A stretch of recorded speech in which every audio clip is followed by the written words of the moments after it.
Myself, keerthana, Anilkumar, Assistant Professor in the Department of Commerce. So, here I am going to discuss about goods and service tax. The goods and service tax is popularly known as GST. Actually, GST is an indirect tax imposed on the supply of indirect tax imposed on the supply of goods and services. So, I am again specifying that it's an indirect tax. GST is an indirect tax, and GST is levied on the final market price of the goods and services. Normally, customers will pay that indirect tax or GST on the final price of the goods while the supply or at the time of purchase of goods and services.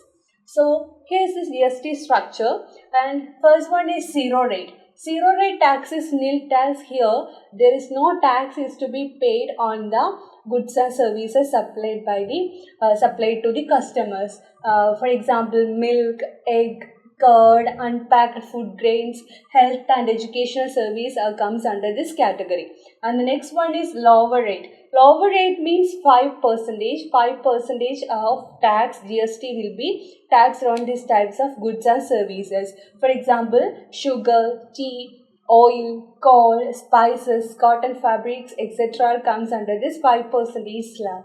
And next one is standard rate. Actually, standard rate is divided into 12% and 18%. Most of this product, common products comes under this 12 and 18% category. Processed food, butter, mobile phones will be taxed as 12% under GST. And in the case of 18%, toiletries and computers, printers, etc. will be considered as 18% under GST slab rate. And the next one is higher rate. Higher rate means 28%. This is the highest rate of tax imposed by the GST is 28%. It is mostly levied on the white goods. White good means it includes washing machine, refrigerators, air conditioners and small cars, etc. comes under this category. So this is 28%. So the GST structure is 0%, 5%, 12 and 18%. The 12 and 18% we togetherly known as standard rate, and the higher rate is 28%. And this is additional cess. For additional cess is charged on the higher rate category goods, which means the goods comes under the slab of 28%, which means refrigerators, air conditioners, small cars, washing machines. These goods comes under the category of 28%. But here some additional additional cess is charged on some kind of goods like unhealthy or degrading the socially like unhealthy goods or some degrading products or socially undesirable products. For this kind of goods we will charge some additional cess plus 28% GST. This is known as additional cess. And here we are going to discuss about supply. Supply means actually it's a sale. Supply includes sale, transfer, disposal, lease, rental, exchange. Everything comes under the definition of supply. It also includes import of services, also comes under the category of supply. So the supply may be licensing, exchange, license rental, lease, disposal, sale, transfer, barter. These processes comes under the heads of supply. And under GST, the types of supply is as follows. The first one is based on the location. There are two types of supply: interstate supply and intrastate supply.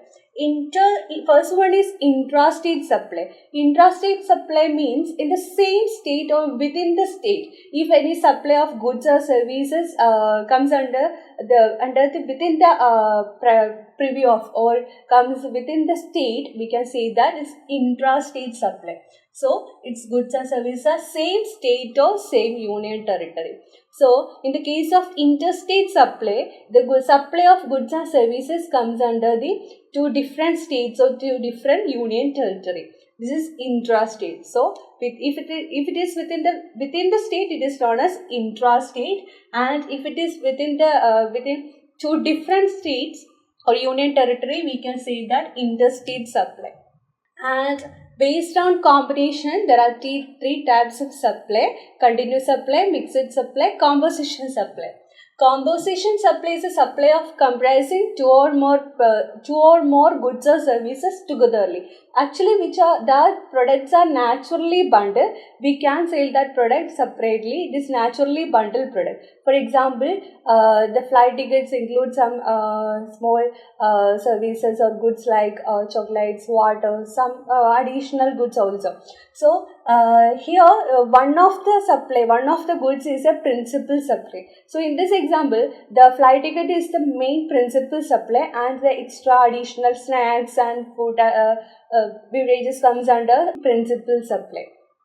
And mixed supply means we are supplying two different goods togetherly, but which are not naturally bundled like composition supply. In the case of composition supply, that two goods are supplied naturally or bundled by naturally, and there is a main principal supply. But in the case of mixed supply, there is no principal supply, and these goods are not naturally bundled. We are just putting that goods in togetherly and make the supply of that kind of goods. For example, supply of any juice items with any snacks or any kind of two different products.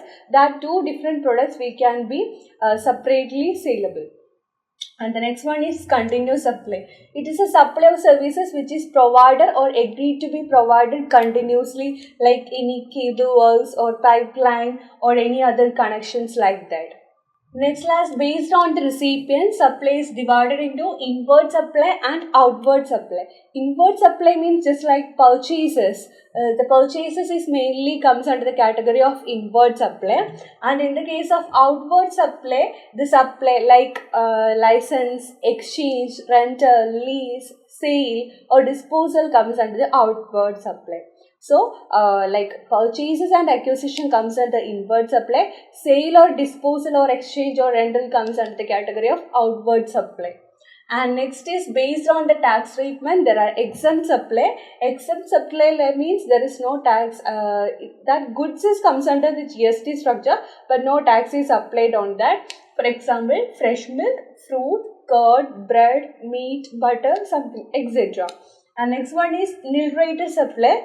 For this also no tax is charged. This 0% tax is charged on this kind of goods, salt, jaggery, grains, etc. Next one is zero rated supply, which means supply is made to the cess or cess developers, etc. comes under this nil rated. The zero rated. And the next one is non-taxable supply.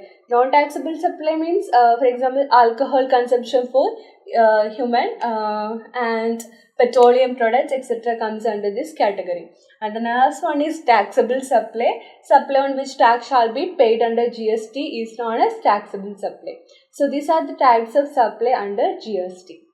And thank you.